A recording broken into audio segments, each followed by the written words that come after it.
Welcome everyone back to another episode of the Mind Sculptors podcast.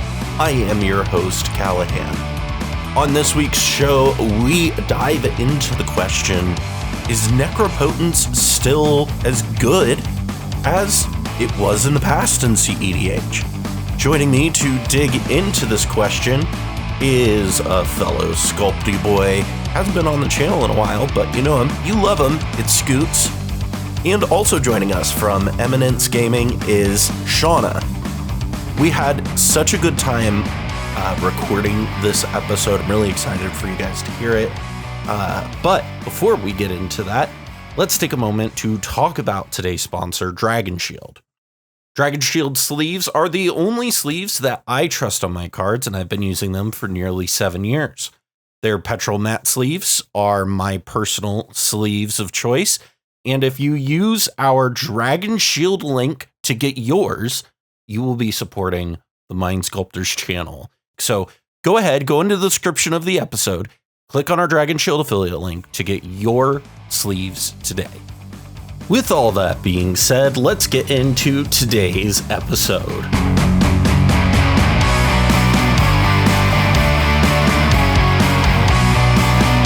Well, hi everybody. I have a, longtime listener, frequent flyer, well, not frequent flyer, hasn't been on the podcast in a minute, but one of my favorite Sculpty boys.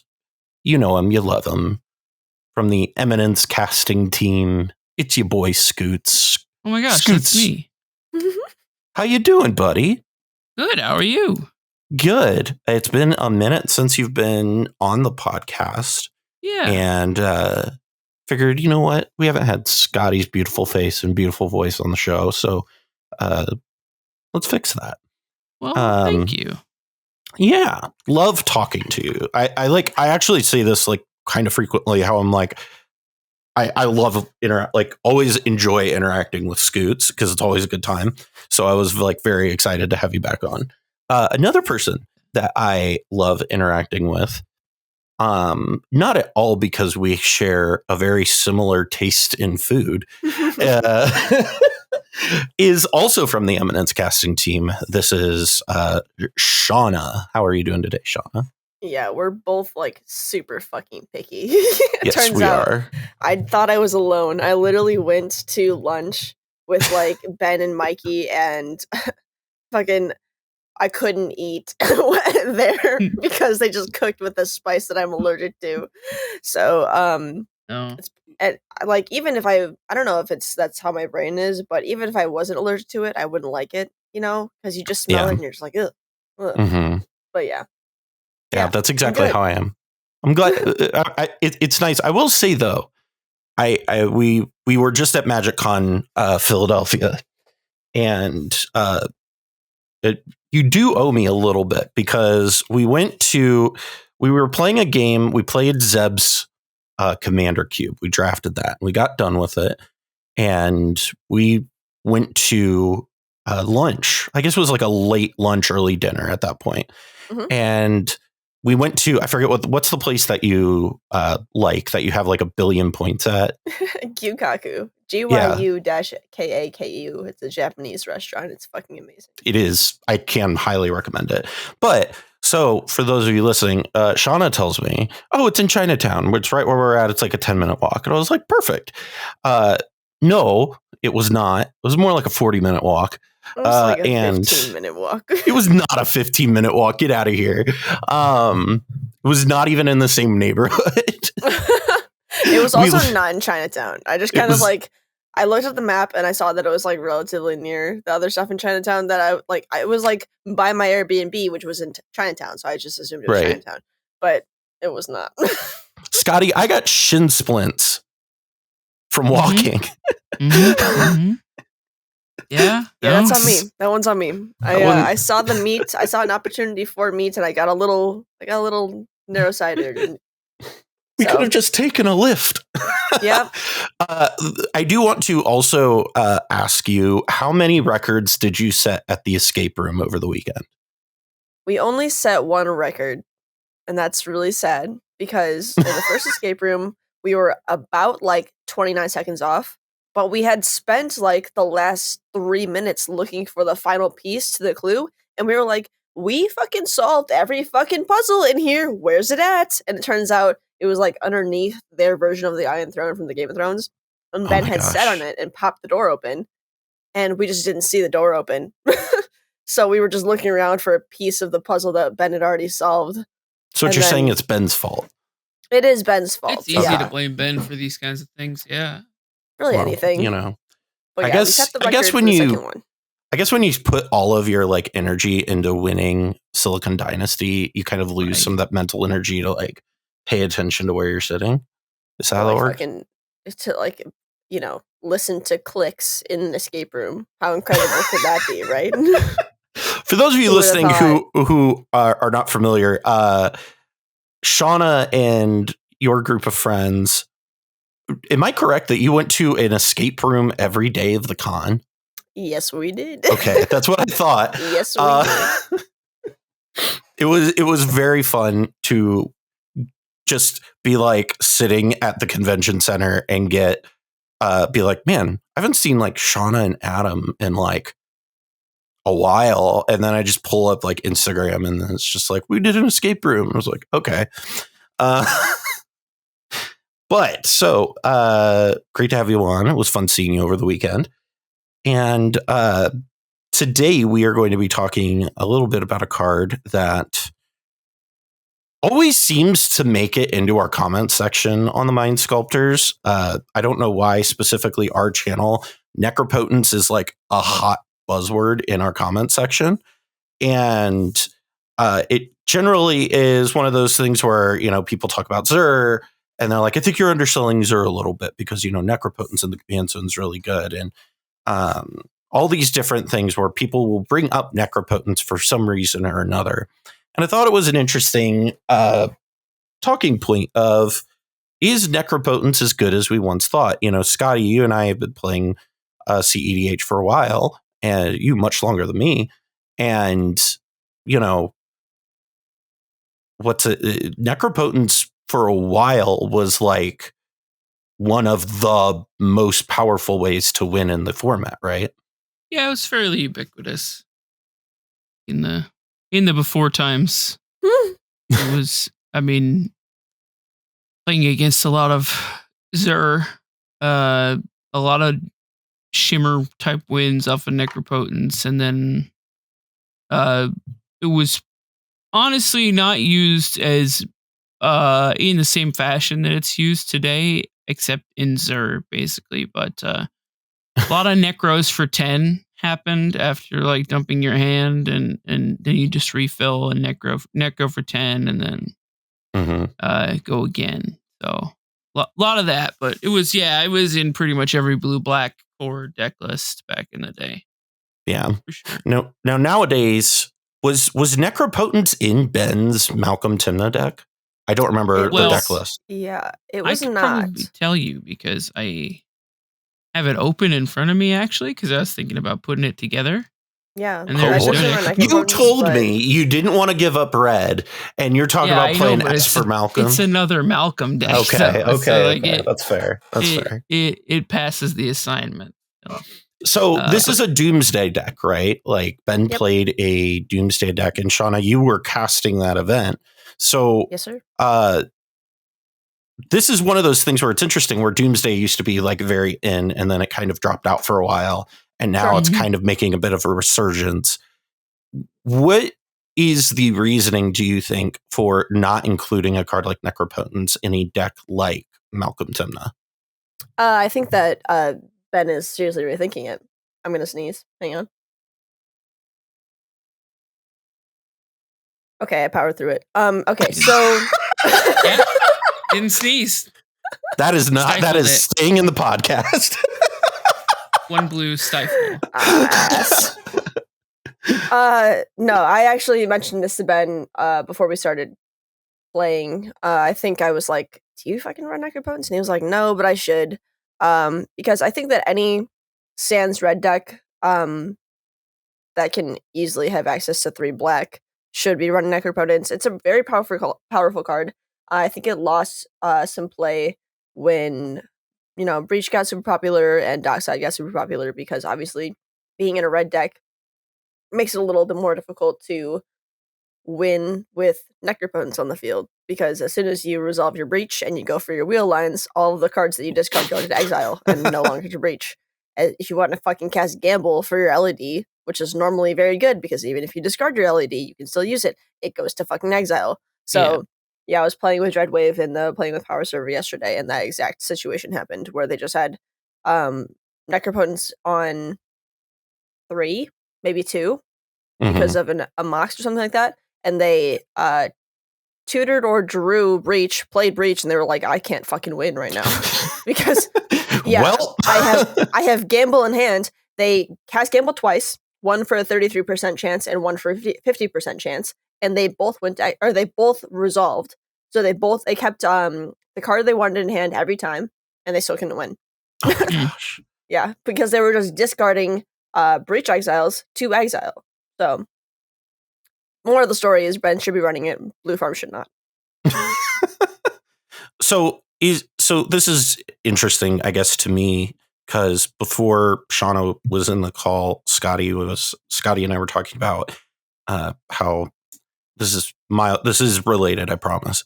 I am playing Atraxa Food Train now. 1, because I'm addicted to bad decks, but 2, because I'm tired of playing red, because I'm tired of everybody being like, well, you're playing red, why aren't you playing Breach? I'm like, well, I'm playing this card called Rest in Peace, and I'm playing this card called Grafdigger's Cage, and turns out Underworld Breach is pretty bad with those 2 cards. And it feels like it's a similar situation in that regard, where it's like every black-red deck is like, oh, I got to include these 2 cards.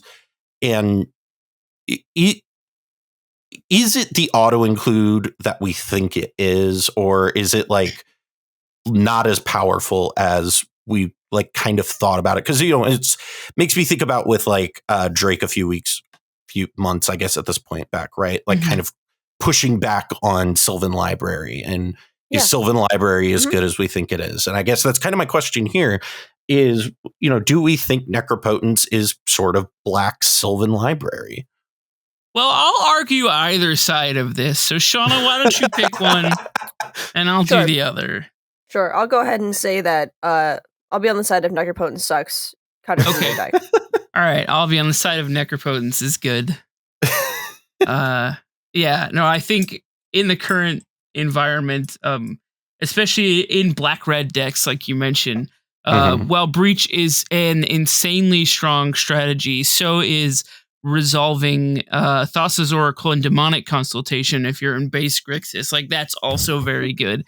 And with the prevalence of Final Fortune and making 1 million mana being very popular, I think you can very safely necro for between 20 and 30 cards, rip your Final Fortune, cast it, and then go into your turn with a perfectly sculpted 7, which is generally pretty good. Plus, you play enough wide bounce spells to get rid of your own Necropotence when need be. Right. So I think Necropotence is a very good card in good decks and a not so good card in bad decks. I don't know if I can say that, but incredible. I will counter with the fact that creature meta is now our current meta. We are not in Ozur Blue Farm worlds where you have 1 or 2 creatures on the field. You are constantly staring down between turn 3 and 5. You're probably looking at a table total of probably like 12 to 20 damage, I would assume. So, and that's swingable damage. That is attackable damage that is able to swing you that turn. And as soon as you resolve, not only it being in those colors, fine. You can't not be in colors to avoid combat damage. That's okay. But at this point, if you have Necropotence on field as ideal, which is between 2 and 4, you are staring down the table's damage. And the same conversation that I had with Dreadwave last night when we were playing cEDH was that as soon as you resolve the Necropotence, you have 2 turns to win, depending on the pod that you're at. Because not only are you losing life from yourself, you're necroing for 15 to 20, but you are getting in the entirety of the table's damage, just like with Sylvan Library. It would take quite the it would take quite a pod to switch the focus off of you at that point, because everybody with any part of brain in their head is very aware of the fact that Necro is insane.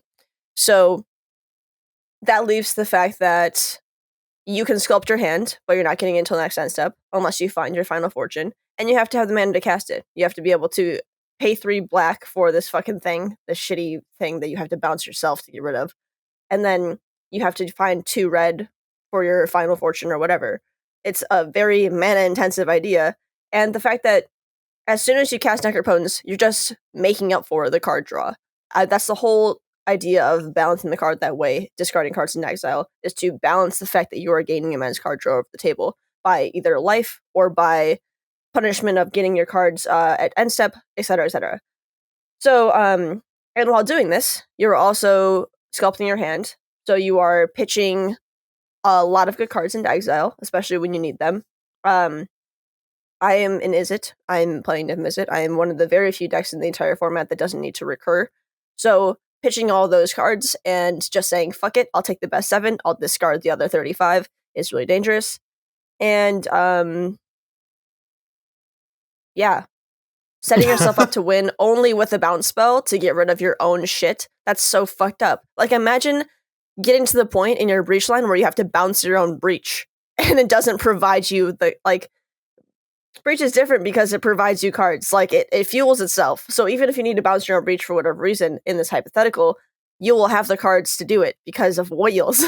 But wheels are actively bad against Necropotence because you discard an exile. So it's a huge target on your head. Though, pretty good. Like, no, it's great for sure. If you have a full hand of cards, you optimally would keep protection against the wheel if that's what's going to hose you, right? But absolutely. Also, I think we're living in this la-la dreamland here where the density of wins is really low in decks where that's not what I see anymore. Basically, at all, we've got different ways to get to a win now. The age of card quality has passed us slightly, I think. As much as I will push against it. So the age of making infinite mana and then looping your spells or whatever has kind of gone past us, and people are playing hard win cons again. So even if you look at a deck like Temur Pirates right now, which cannot run Necropotence, but that deck is playing Kiki Jiki now.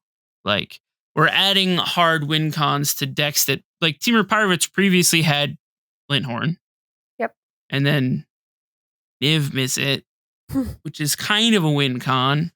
A little bit. Because you stack your curiosity effects. Has no idea about how good Niv Mizzet is. No idea. Definitely not. No guesses. So I think we're at the point where the argument of, well, what if your cards get wheeled is kind of, it's not moot, but it's less significant than it would be in the past, in my experience. Here is a question I have then, is especially on the point of with the card, with people playing a higher win con density.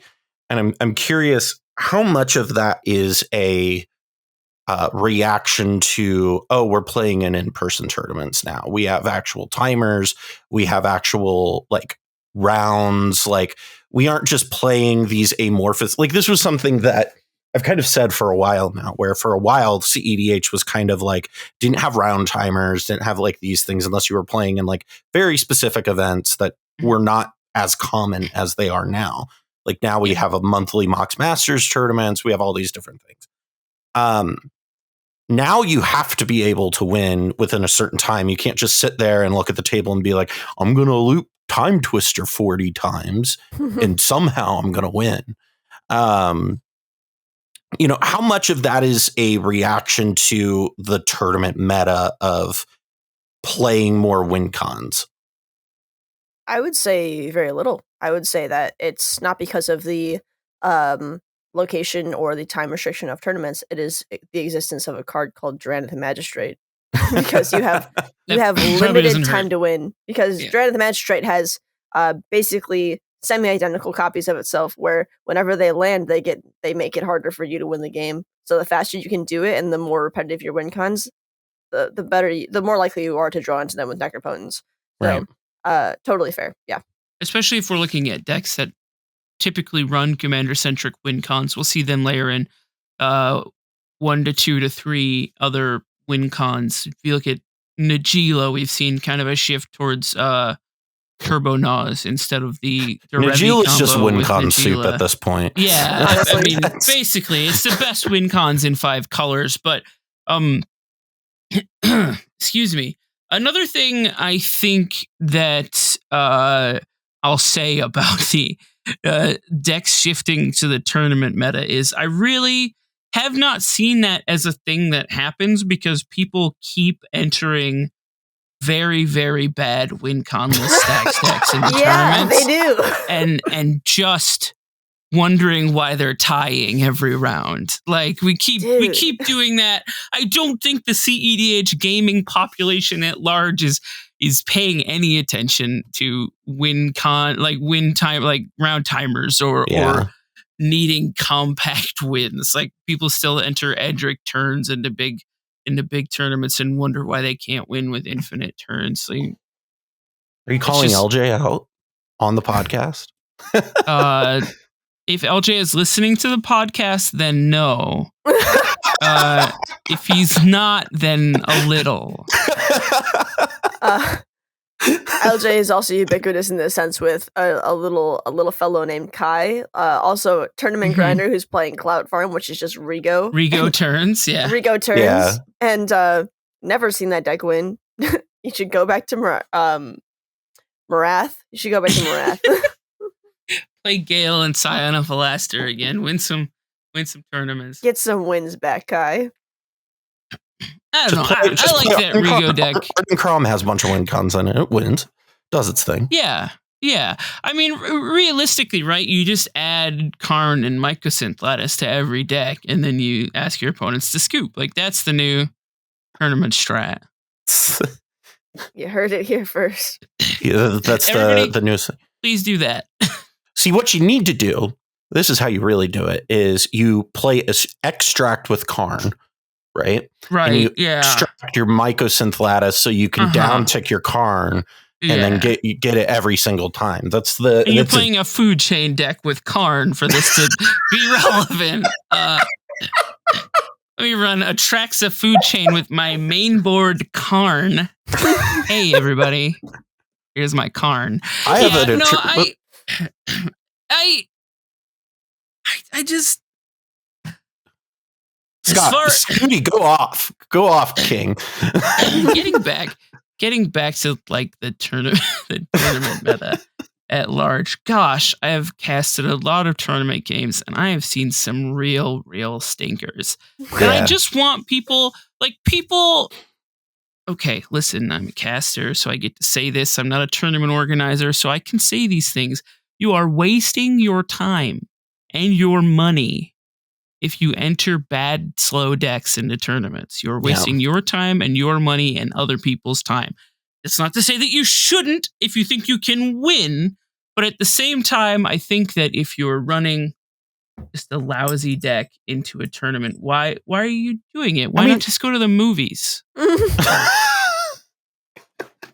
There's a reason, right? Like, there's a reason why, in our tier list videos with Ryan, we've said multiple years in a row, unless you're Charles or Michael, you're probably not going to win a whole lot of cEDH events playing mono white, right? It's, very few people can do it. And, not to say that you can't do it, but it's going to be hard and it's going to suck. And the thing that what we're saying in that is we're talking about players who know those decks inside and out. And I think I think that would be my biggest thing is if you're going to play a deck like that, that's win conless, that does all that stuff, know your deck really well and know how it wins so that you can get there quickly. Because one of the things that I think is interesting is that we have another Mind Sculptor who played a win conless stax deck at, what was it, Marchesa last year, never went to time a single time. And it's just, you got to know what you're doing. And I think there are a lot of people who this is their first foray into cEDH and they're playing stax for the first time. And friends, family, countrymen, lend me your ears. Do not play stax as your first cEDH deck. Oh no! It is hard. It's Can not you say smart. that? Oh my god! Also, Unless I think it's tantamount to knowing your own deck is knowing everybody else's deck. Yes. Like it requires a pretty big degree of mind control to win with stacks at a tournament. You have to be able to look at everybody else at the table and be like, oh, this person is gonna abrupt decay your static orb, and then they're gonna win the game or whatever. That was the weirdest sentence that I could come up with because I haven't seen abrupt decay or static orb in quite some time. I can tell you the last time I saw a static orb, it was at Silicon Dynasty, and I think I've told Shauna about this, but there was a guy playing Urza at Silicon Dynasty who was end step, like on opponent's end step, activating Urza at instant speed like it was like a Thrasios, and multiple times exiled like Winter Orb or like an uncastable card. Yeah, like at instant speed. And I was just sitting there like, homie, is this your first time playing this deck? Because this is not the environment to be playing Urza at your first time, bro. Like, just because you have an outlet doesn't mean that you should use it all the time. Doesn't always mean it's an outlet. I feel like kind of back to Necropotence. Yeah, back to Necropotence. Which is, we never get off topic on the Mind Sculptors, ever. Yeah, no, it's never happened. But getting back to coming up on 100 episodes, not once have we gotten off topic. No, not even once. Yeah. I'd like to mention a thread that Ken Bauman, the love of my life and my hero forever, made. Did you guys see this thread where he says there are 4 patterns of winning in cEDH? One being win, one being win through, one being win after, one being win because. So, I'm not going to go through every one. You should go to Ken Lice Carbs' Twitter to read this thread because it is very intelligent. However, fun tease here. He is coming on the show to expand on that. So, fuck yeah, I love that. So, Scoots has been talking about his kind of experience as a caster, and while I have much less experience, I have only experience that is recent. So my while Scoots is troubled by experience of the past, and their opinions are swayed by all this like old years of information. So many old years. Oh my god! All this boomer knowledge. All this boomer knowledge. Old man. Hey, just Scoots' moments from death. If the shoe fits, right? So I offer you an only fresh perspective, in which case I tell you that all of these 4 patterns, there should really only just be one, which is called the win after strategy, which is player A goes for the win but gets stopped by player C and D. Player B untaps and wins. This happens, I just checked my notes here. It's the Sickrobot special. Yeah. So, and the introduction to cEDH is you're going to try to win, and the first person who tries to win gets fucked in the butt, like really hard, like really ridiculously hard by the entire table, because they try to win through, which is another pattern. They try to win through their opponent's risk study, and then the risk study opponent untaps and wins. So it is both a win after and a win through, and in either situation, player A does not win the game. So Necropotence, I think, is because as soon as you land that Necropotence, it is giving you a clock. It is saying you have to win before your life runs out, and you have to win before your opponents like wise up to what you're doing and wheel you. So, let's say the first turn you cast Necropotence, you're an intelligent player, so you lose 15 to 20 life. That puts you at 15 to 20 life, or 25 to 20 life. So, you now have one more activation, pretty much, of Necropotence. So you have 2 turns. So, it is giving you one option, and that is to win first. So you are going to present this win first, and you are going to bear the brunt of the table's interaction, because if your table is intelligent, they will not try to win after you have sunk 20 life into Necropotence and sculpted your perfect hand of counters and magic spells. Like, they're going to wait until you pop off, and they're going to prepare, and they're going to win after you. So it is forcing you into one of 4 patterns, and being flexible throughout these patterns and choosing a pattern based on the correct situation in your pod, I think is what Ken is going to talk about, and say that you cannot be stuck to one of these patterns. You need to be able to win on top of and win through and win because if you are so streamlined in your deck and in your playstyle that you can only win at one time, your opponents are going to catch on, and in one of these times is going to fuck you. So, all right. Well, Shauna, I have a counterpoint. You small little baby child in your crib, inexperienced with the ways of the world. And let me tell you this. Scotty, you need to have like a pipe that you can hold while I do. This. Instead, I just have these chopsticks to fidget with. I'm just doing that off screen the whole time. But I have other pipes for not TOS. No, never mind. What I'm trying to say, I'm a good Christian. With my thinly veiled green vegetable references, is that, Shauna, there is a way to play those patterns that you described as the win second to win after pattern. You can do that within Necropotence because card selection traditionally very good. And if you play 3 cards, you can necro for a smaller amount than 15 to 20, which is, I know that the card basically reads dump your whole life away, but you can do a few less and just kind of select the best cards and to go play off with when Fenix more, because you haven't lived until you've watched Jeremy just yeet his life total away. I love it. Like, just throw the life total away to Prosper or to Necropotence and Prosper, or Phoenix is a riot. But there is who needs lands? There is something to be said for people playing with Necropotence, a traditionally fast card, in a slow manner. It's the same concept as a thing that I'd like to introduce from the before times called the value Nas. That's right. Yeah. The value Nas. Nas at one time was the best counter spell in the format. And Can we kick Scoots from this? We're back in these days today. You use your ad Nas to get to a counter spell, and then you stop and you tell the table, hey, this is a value Nas. There's no way I can win off this Nas because my mana curve is ridiculous, and that is mostly a lie. But you can do the same with your Necropotence. We've seen mind control work before.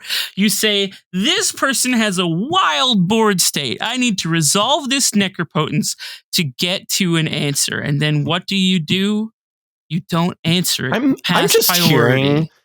What I'm hearing is 2 people at this in this podcast, particularly me and Scoots, who have played a lot of Magic with one read, and have been talked. Realistically, this is just Callahan and I recalling being gaslit by Sickrobot. But listen, I would like to present the value Necropotence, okay? It is 2023, the year of the value Necropotence. You take 7 cards, you pay 7 life, and if you're the person that I'm thinking of who would do this value Necropotence, you have a 0/1 blocker for 0 mana that you can throw under the bus to protect your life total. That's right. The value Necropotence. Have you ever considered, right? You have 6 cards, or what is it, 4 cards in hand. You have Necropotence on the battlefield. Activate it for 5, baby. Mm-hmm. You don't need 2 cards. Yeah, just pitch a couple cards. Doesn't need to be all now in. you have tutors for your next turn. You have 4 cards, you get your demonic tutor, and you're super happy. Here's a completely wild idea. If you want to be playing a really heavy Necropotence strategy, that's fine. Maybe play things that, I don't know, synergize with that well. Like what? Well, not Underworld Breach. Are you telling the paying public to run Children of Corliss in their Necropotence deck? I'm not telling people to play Children of Corliss. No. I'm not doing that. I'm not a monster. They're saying Pact Weapon. Run Pact Weapon in your Necropotence deck. You say this as if it's literally not sitting in front of me right now. I know you play Arding Vial Smasher and it's there. I know. That's why I said that card.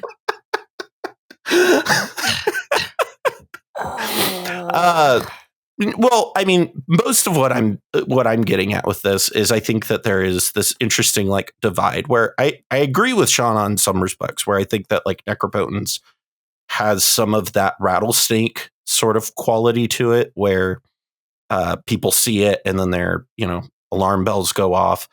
And I got to be honest, one of the things that Shauna brought up is, people are smart Magic players. In my experience, people are morons. And people are really bad at playing Magic most of the time until you get to like the cut. And even then, people are really dumb. And it's just like, I used to build decks with the idea, like Charles always builds his decks with the idea that like everybody's going to play really tight, good Magic. I build my decks expecting everybody to be the stupidest person on the planet, because my experience has been people will see Arden come down and be like, oh, you can do the skull clamp thing. I need to deal with that right now. Hey, there's a guy, he just tutored for Breach over there. You might want to hold your counterspell. No, we got to deal with this so you don't skull clamp anything. You don't run dorks, my guy. No, we got to deal with this. Cool. People are stupid. So I say all of that to say that I think there is like a level in there where I agree with you that I think there is, you run into that susceptibility of getting like thrown into like the sun, if that makes sense. Or if people are smart, Yeeted, they'll attack you. Yeeted. Where people, if they're smart, they'll attack you or stuff like that. But I've also had the experience where people are also really dumb and also do this thing where they just wheel for no particular reason. And even in situations where it doesn't benefit them or me, like, or hurt me necessarily, like, it's one of those things where I've just seen it enough happen where I just assume everybody's going to play horribly, which is part of why I don't like Necropotence, because it really is one of those things where, one, I need to play perfectly with the card out, right? Like, I have to know one of the things I remember watching Braden back when he did cEDH stuff was he would talk about like the end step with Corvold, where you'd crack your, what's it called? The emergent zone, and you'd go off at the end step. And like, that requires you to know your deck and your lines very, very, very, very, very well. Also, if let's just say you're doing the value Nas, or the value Necro, as Scoots is pointing out, just doesn't roll off the tongue, Scoots. I'm sorry. It really doesn't. I can workshop a better name. We can come up with a better name. Best of luck. We could call it a man. The mid-range Necropotence. There you go. We'll just reutilize the corpses of old cEDH decks and use them to make new cEDH terms. All right, here's Fruit Loops Crunch Stick. My new cEDH deck. The mid-range Necropotence for the middle-aged man. There you go. Perfect. Find the boy in you. But my one thing that I would say about a mid-range Necropotence is that you now have to know, like, if you toss the wrong card to exile, you're fucked, right? So it's one of those things where I look at it and I go, I see what you're saying, Scoots. Is card selection is really good. If I was playing it, I would only ever want to just refill my hand at most and not even get the card selection. Because I think at that point you're limiting the variability of how much you can screw yourself over. But at that point, is it worth it to only draw 3 cards and then the ire of the table for the rest of the game? And that's when I was a child playing Get Rog Monster, I didn't play Necropotence because I was afraid. I was afraid of yeeting myself into the sun by discarding the wrong thing, or not responding to my triggers, or having to pay any attention to the board state. But now that I am a grown adult, I know that looking at my hand of 7 cards, as long as I just don't put Dockside Extortionist in my bin, I'm okay. I'll be all right. It'll be fine. Like, I will say, we can talk about Necropotence and yeeting yourself into the sun, but I think, Callahan, you and I are both familiar with the tendency of maybe some Canadian cEDH players to Tainted Pact for interaction and yeet their entire library away. That's the thing that I do as well, and that's really common. So if we're Tainted Pacting our entire library away, for the record, I don't endorse that. That is Fenix endorsed. That is not Callahan endorsed. I do that all the time. It's great. You should do it more often. Have fun with that. I like having the cards in my hand. Listen, here's what I do. I just always have the counterspell. I just always have the counterspell. Okay, but that would require playing counterspells, which are yucky and bad. You can't play a lot of those. You just play a few. You saw and then you play more good cards. Did you see what I called? Alex from the Spike Feeders made a tweet the other day where he was like, describe your deck to me in 10 words or less. And I described Arden Crom as an American zombie becomes a cop, but only with swords. And that is true. Counterspells are cop behavior.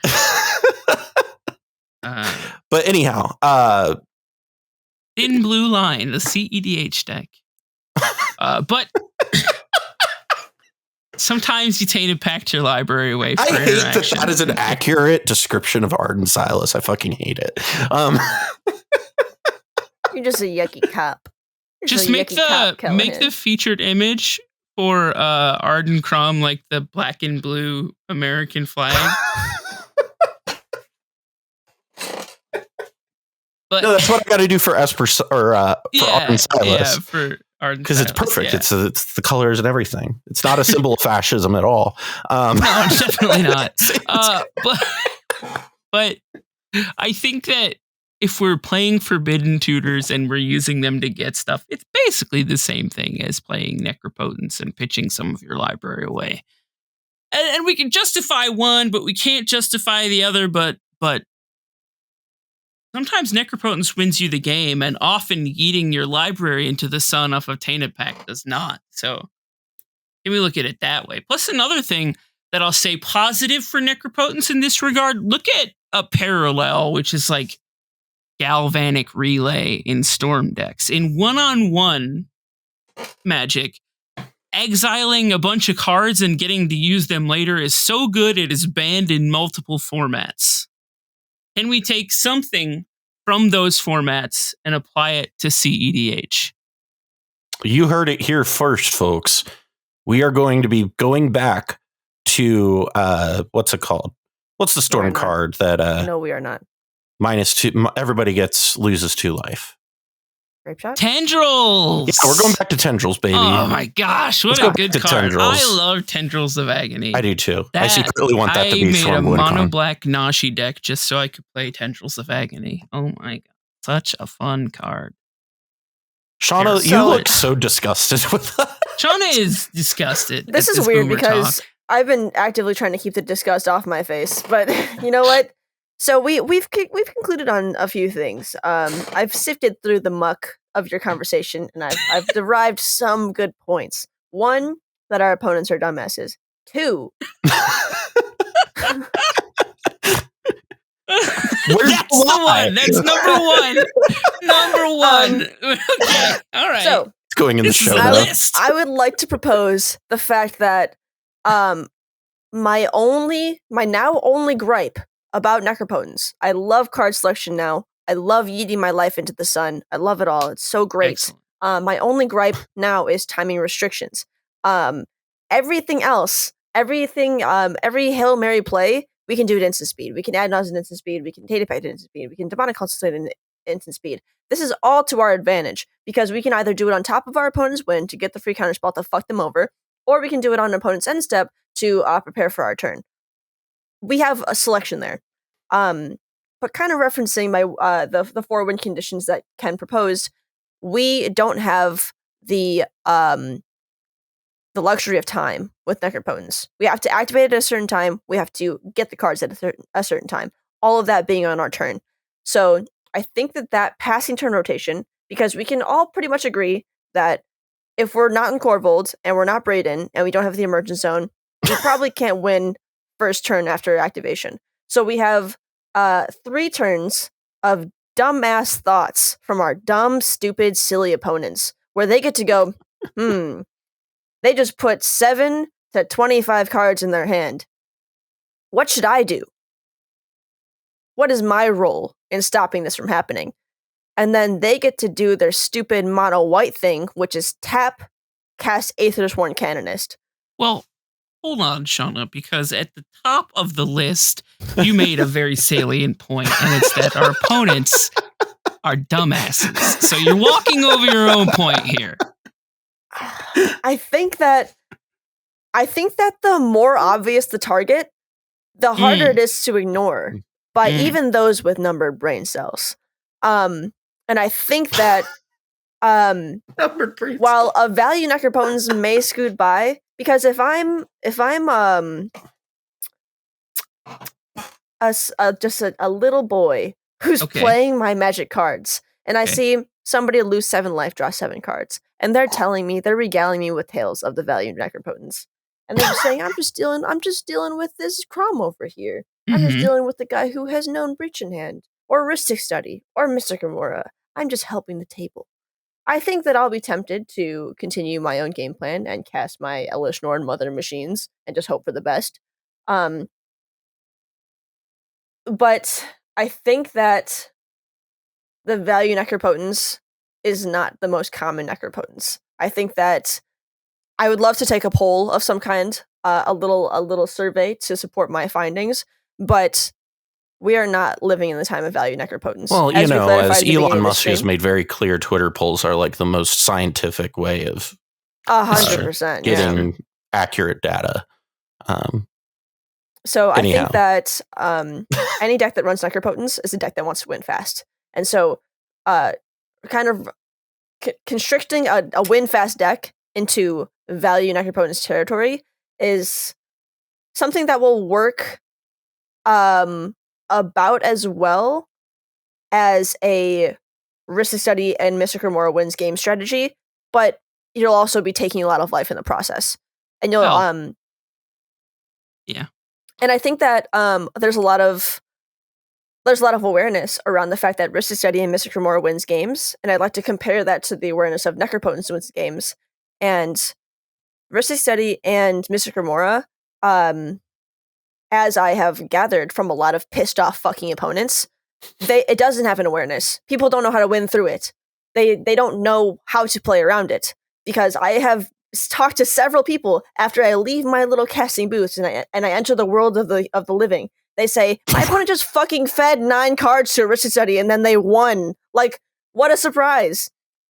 Yeah. While this happens often because opponents think that the only way to win through Rhystic Study and Mystic Remora is to eat it, I think even the most inexperienced or unintelligent opponent know that the solution to Necropotence is to just fucking beat face.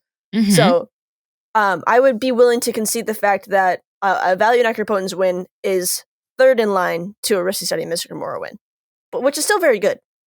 The odds are in your favor. So let me ask this: I can accept those terms. So we look at the type of like decks that want to be playing Necropotence, right? We were talking about really fast decks. We brought up Ben's Doomsday Necropotence deck and how he's thinking about playing that in there. I guess it's not Doomsday Necropotence deck. I don't know why I said that. Doomsday Malcolm. What is that deck? Why would a deck like that be interested in playing Necropotence for those who are like curious? Because I think this is where all this kind of comes together, right? Is as I slur my words horribly. I have not drank yet today. But anything? Well, I've drank a couple of these bottles of water. Shout out to Scrybabies. I was worried about your kidneys for a second. No. But we do have some Guinness waiting for us in the fridge. But the point that I like am kind of thinking, like looking at here, is the idea of, okay, so we've kind of established all of this stuff with Necropotence. So where do we want to see Necropotence, and where is it good? Where is it bad? I guess. Where are places where you probably best to avoid this card, and other places where it's like, hey, this auto include, this is really good. This is going to be a good value piece. And I guess I gauge your opinions on that. I think there's a couple schools of thought here. Number one, playing with a group of people, current 60 card grinders, but people like that. The philosophy is that most decks in black should be on Necropotence because it is a card advantage engine. And in those tight play groups, people are expected to play well, quote unquote, well. And so decision making around what to do if someone is playing an Necropotence and just refilling their hand every turn is maybe a little more it's more considered. You make more considered decisions around that. Whereas there is the other school of thought that Necropotence bad, person playing black bad, me turn things sideways, kill bad Necropotence player. And like that is also a valid school of thought, right? I subscribe to the attack the black player philosophy. Maybe rephrase that though. Attack the black mana player philosophy. Oh, okay. All right. Cool. But anyway, P-Face strategy is valid. Any black deck should run Necropotence. Continue, please. Yeah, where you were saying. It was you. You were saying. You were the one talking. Callahan was saying. Callahan was the last person who talked. I was just saying I subscribe to the attack the person playing black strategy. Okay, like that is very much. Yes, that's what you said. And partially, granted, to be fair, I tend to play hard control strategies, and it's much easier to control decks that are not going to go as fast as the black deck, right? Where, if you can focus your attention on one player, get them kind of low or out of it, it's much easier to control the rest of the table when that player is kind of out of the game. The goal of the goal of Callahan's play style is to force my opponents to play different formats, but that's a whole different thing. Okay, all right. I would like you to play one piece, Commander. Though. We're playing Legacy, actually. So, but anyhow, schools of thought.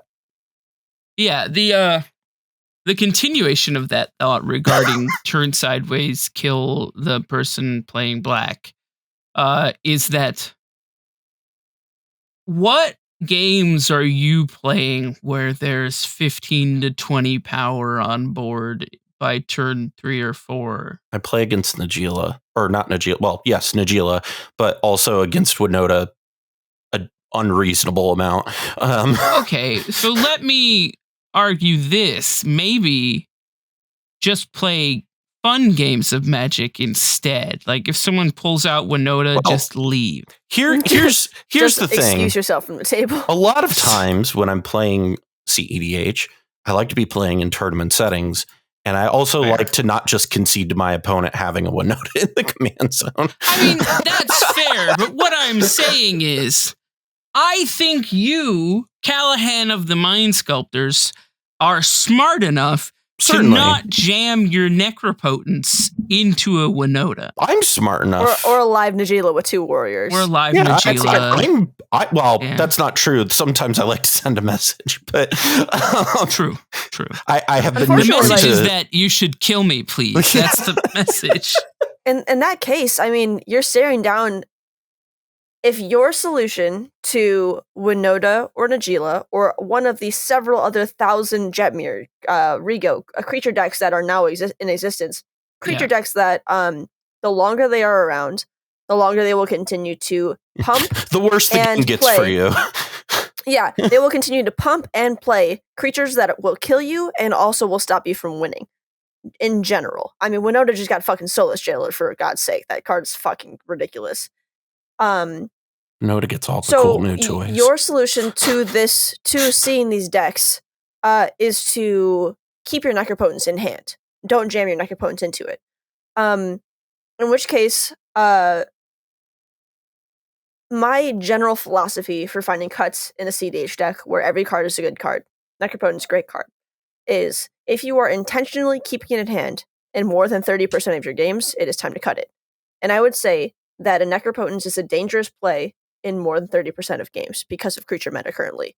And Necropotence was only playable back then because Winota didn't exist. Najila wasn't as powerful. I feel like Winota is like half of the fucking meta. Like I literally feel like any event that I'm going to, half of the field is just Winota and then everything else. And it's my counterpoint to this, though, is that when you're mulliganing, you can realistically see 42 cards. So you can make your choice about your Necropotence in your mulligans. And then also, I would contend that if you can cast Necropotence on turn 1, you have the ability to cast Necropotence on turn 3. You don't have to play it right away. And I think that there are cards that you see that are in your hand. Like if we use that logic of, if it's a card I can't play right away, I should cut it. We have to start cutting Dockside Extortionists from every deck. That is not my argument. It is not, if you can't play right away, you should cut it. I think that in against Najila and against a Winota, I wouldn't play Necropotence ever. Because that is a lot of fucking power. I mean, even like a Slicer deck. Because Slicer's a thing now. Yeah. The only way you survive with Necropotence, the only way you survive against big beating decks like this is to be inconspicuous. And playing that Necropotence ever can, literally just takes a big fucking target and says, Winota, fucking that way. Like, everybody, fucking that way. Because if I'm sitting in your pod, if it's me, you, and Winota, and some kind of other X deck, you're getting the beats all day long. As soon as I see that Necropotence resolve, or as soon as you hint or allude to a Necropotence in hand that is uncastable, I am feeling very good. Because I know that I am not going to be threatened by any kind of damage anytime soon. I will say when I play with good players, Necropotence tends to be a card that I do not see until they are winning the game. Totally. And it that is generally when I see it.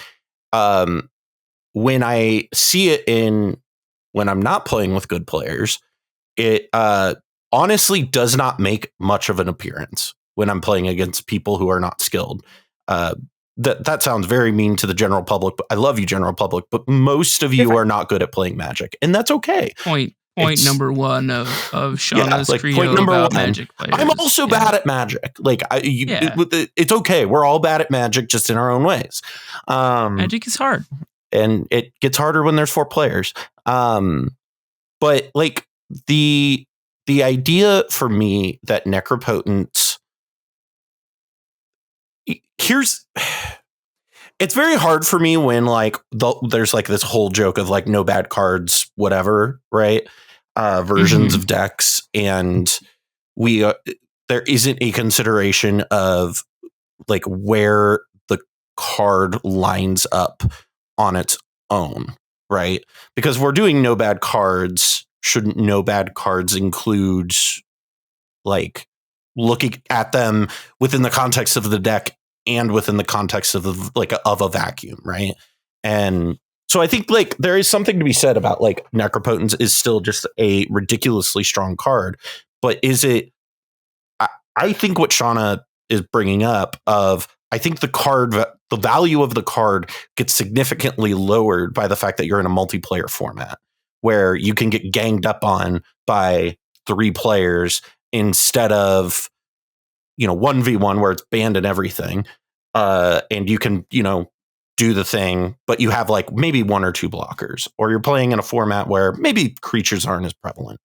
I don't know where Necropotence is legal. That's a thing, but it's not legal in most formats. It seeds fringe vintage play. Card's kind of stupid. But in like Commander, I do think that it's the same thing with Sylvan Library, right? Where Sylvan Library is an extremely powerful card.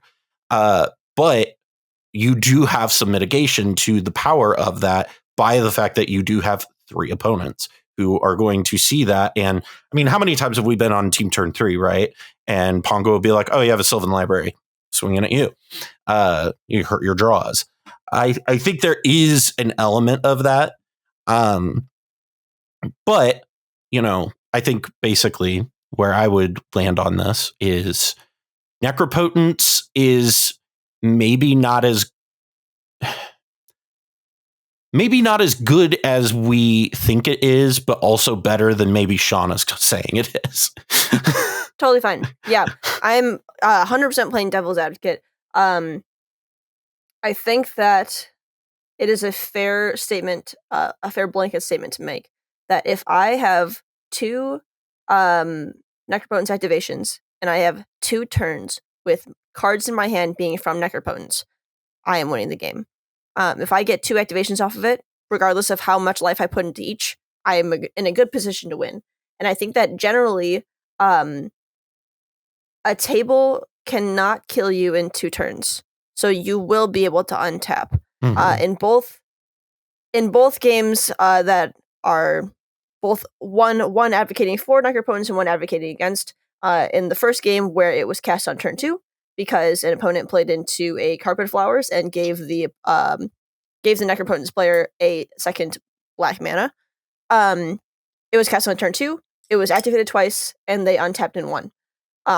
In game 2, it was activated twice. A breach was on the field, and they lost because they couldn't bounce it. So, in both of these situations, it was activated twice, and a win was attempted twice. So in neither of these situations has my argument been valid, because they have not died. Because that is just not a threat that every single... Again, we didn't have an Agila or Winota in the pod. We didn't have an active threat to life totals, and it was still pretty early on in the game. So the idea of somebody losing by death, not by an opponent's win, but losing by combat damage before Necropotence has an ability to win you the game assuredly is incorrect. However, I think the fact that cEDH is progressively making its way to the political side of Magic, I think that the most consistent and the best winners are people who not only are average and above at Magic, but are average and above at speaking. I think that is now. I think that you can go ahead and look at anybody who consistently top 16s and decide that anybody who can politic well and pilot their deck averagely is going to top 16 consistently. Yeah. The point is that you are making their job much easier, because the only way that they can control tables and continuously present wins, or put wins on the board, I should say, is to mind control the table, as you said. And Necropotence is known information that makes their job very easy. Necropotence player just put 15 cards in their hand. Necropotence player just put 7 cards in their hand and did it for the last 2 turns. Necropotence player needs to go. I am not a threat. What is this world where people are playing Necropotence and having it for several turns? I have never seen that happen. Every time I see Necropotence, it's just like it's either coming down and winning immediately, or it comes down and they die to being kicked in the face. It's literally either been one or the other. They either immediately try to win, or on that turn or the next turn, or they immediately get their jaw kicked off of them.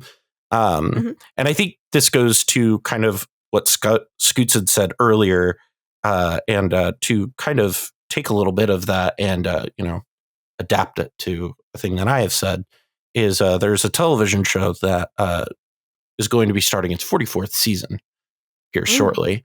That's a little show called Survivor. Who is this marketing savant? Yes. Jack Probst owes me some money. Your check's in the mail. Checks in the mail for all the royalties I get on Survivor. But I mean, it really does come down to that thing of like where I've talked about in the past, where it's that, like what you said, that political element of it, where I think your ability to play Necropotence well is your ability to know when and where to play the card. Because there's a lot of people who will just kind of like be like, oh, I have a dark ritual and a Necropotence in hand. Cool, let's cast this.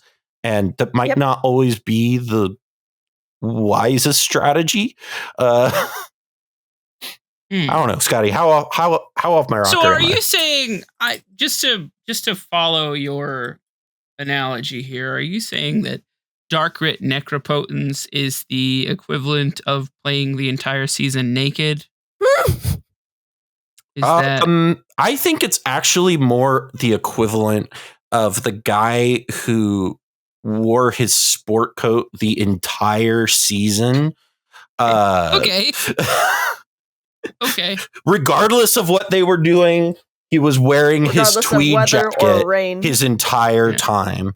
And I it's the equivalent of the people who show up at the start of the event. And I this is totally off topic. I want to know what they tell the contestants they're going to when they go out on those boats, because some of them are wearing like nice ass clothes. And I'm like, where did you think you were going? You're on Survivor. There's been 30 seasons of this. You know that you're going to get thrown out of a boat and you have to swim to shore. Like, why are you wearing a tuxedo? This is known information. What are you doing? What you signed up for? But no, that would be what I would say is I think it's much closer to the guy who just this is my jacket. I like my jacket. I'm going to wear my jacket. No shade to that guy at all. You got to stay warm out there in Fiji. He does look good in the jacket. He's uncomfortable, but he's doing it anyway. He looks great. Yeah. I don't know. I don't know how much I like the no shirt, no like undershirt with like the gray sport coat over it with just boxers look. I don't know. That doesn't really do it for me. As a woman who is constantly on the hunt for potential mates, that is an easy decision for me. That is a mating call that I can tune out so easily. I don't care how jacked you are. If you're wearing a sport coat with no shirt to show me your six-pack, oh my god. I would choose... a no. I would choose... All right. Anyway, continue. Now that we have identified the analogy. Yeah. But anyway, what were you saying beyond that, Scoots? I really just wanted to make a funny joke about the naked guy, but beyond that, as far as the element of Survivor, I think that there is something to be said for Necropotence being the immunity idol that someone else gets to use, right? Right. You could say, I won't name any names, but it rhymes with expedient. There's someone who is known to have mind control powers at cEDH tables, and if you give them an in with your onboard Necropotence, you're right. That's not great. That's not great for you. So don't tell everybody about your immunity idol immediately.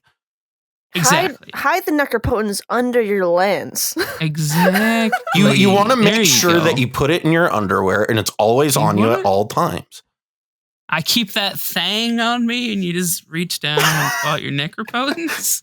Everybody's about to win and you just go, hold on a sec. You reach down in your pants and just pull it out. Got it. Don't do that. That's perverse. But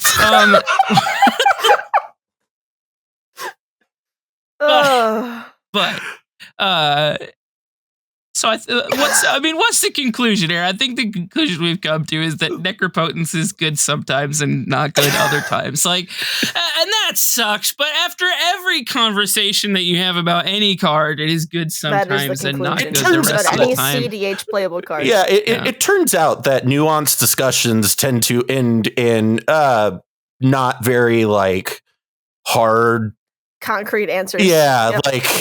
I do have one concrete answer. Necropotence is specifically very, very good in one archetype of deck that we just don't see anymore, and that is Food Chain.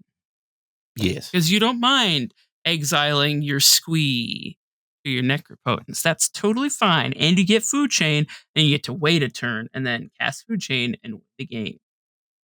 I am a big fan. Play Food Chain. Don't play Food Chain. Don't be like me. It's Food Chain's bad. Food Chain wins games. There's t-shirts. There's t-shirts. Merchandise. I know that there's merchandise. The merchandise is lying to you. My merch is lying to me. Listen, I have a t-shirt that says Federal Boob Inspector on it, but that doesn't mean I'm a Federal Boob Inspector. No, I trust the shirt. Inspect away.